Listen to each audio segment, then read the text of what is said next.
Current ratio है आपका 5:1।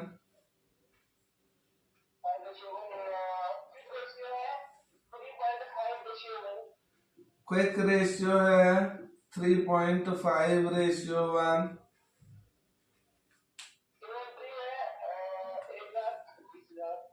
Inventory है 1,20,000। ठीक हो गया।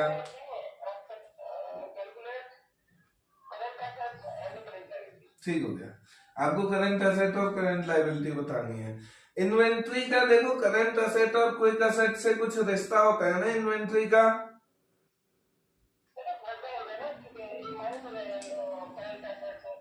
देखो याद रखो, current assets equals to quick assets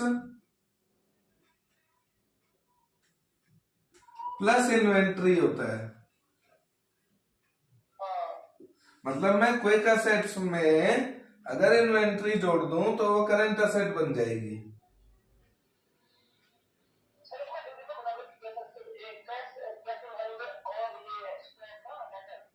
हाँ देखो, कैश हो गया, बैंक हो गया, डेटर हो गया, बिल रिसीवेबल हो गया, ये सारी जो है ना क्विक एसेट होती हैं। बस दो को छोड़ के, प्रीपेड एक्सपेंसेस और आपकी स्टॉक, ये दो रह जाती हैं जो करंट एसेट होती हैं पर लिक्विड नहीं होती हैं। यानी सारी लिक्विड एसेट्स प्लस इन्वेंट्री कह दो तो करंट एसेट हो जाएगी। हाँ, तो current asset equals to quick assets plus inventory हो जाती है। अब मुझे देखो, यहां पर मैं करंट एसेट तो नहीं पता मुझे, क्विक एसेट भी नहीं पता मुझे, प्लस इन्वेंट्री पता है 1,20,000 रुपए की। तो current asset equals to quick asset plus 1,20,000, यानी क्विक एसेट इक्वल्स टू,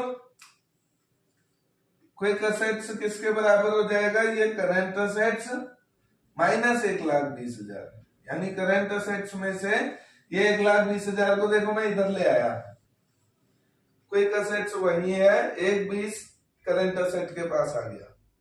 तो सीधे फॉर्मूला बन गया quick assets equals to current assets minus 1,20,000। अब हम पे ये दो फॉर्मूले हैं, देखो करंट रेशियो और क्विक रेशियो, इन दोनों के फॉर्मूले रखो यहाँ पर। देखो, हाँ यहाँ बताऊं, इधर देखो, करंट रेशियो इक्वल्स टू होता है current assets upon current liabilities, और करंट रेशियो हमें पता है 5/1 है, CA/CL। तो क्या मैं कह सकता हूं CL को यहां लाके कि करंट एसेट हो जाएंगी, करंट एसेट बराबर 5CL। यहां से हमें क्या पता चल गया कि करंट एसेट कितनी है, 5CL के बराबर है।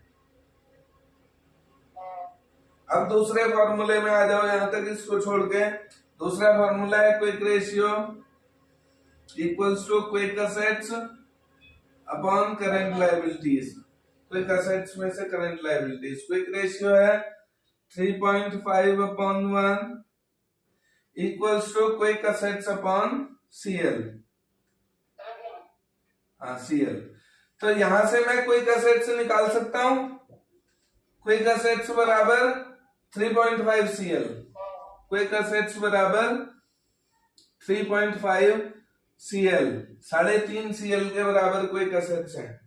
देखो करंट एसेट 5CL है, क्विक एसेट्स 3.5CL है। इससे क्या पता चल रहा है हमको कि इन्वेंट्री 1.5CL है। पता चल गया नहीं चल गया?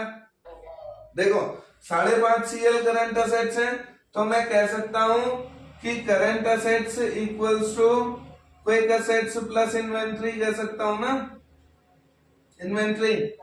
और CA को मैं लिख देता हूं कितना, 5CL। क्विक एसेट को मैं लिख देता हूं 3.5CL, प्लस इन्वेंट्री को ऐसे ही रहने दो। तो इन्वेंट्री बराबर कितनी आ गई, इन्वेंट्री बराबर 5CL माइनस 3.5CL। इसका मतलब 1.5CL की इन्वेंट्री है, इन्वेंट्री की वैल्यू 1.5CL है या नहीं है?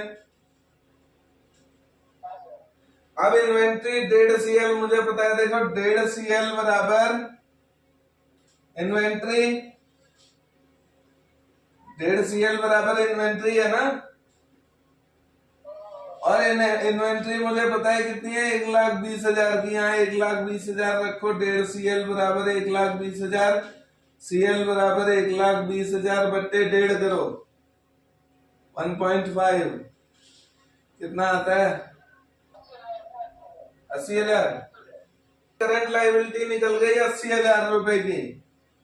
अब आपको क्या चाहिए, अब हमें सीएल मिल गई, अब जो कहोगे वो निकाल देंगे। क्या निकालना है, सीए निकालना है। देखो सीए को कहीं रख लो, यहाँ किसी में भी रख लो, कहीं रख लो सीए को, यहाँ रख लो। देखो 5/1 बराबर सीए बट्टा सीएल है, यहाँ पे रख लो। देखो मैं यहाँ हटा दूं इसको, ये लो, मेरे को क्या पता चल गया, सीएल 80,000 की पता चल गई। तो मैं यहाँ सीए को सीए रहने देता हूँ, सीएल की जगह 80,000 रख देता हूँ, बराबर 5 आ जाएगा। तो सीए बराबर क्या होगा, इसको इससे मल्टीप्लाई कर दो। सीए बराबर 8×5 = 40, 4 लाख। सीए 4 लाख आ गई, और सीएल तो मैं निकाल ही चुका हूँ 80,000 रुपए की।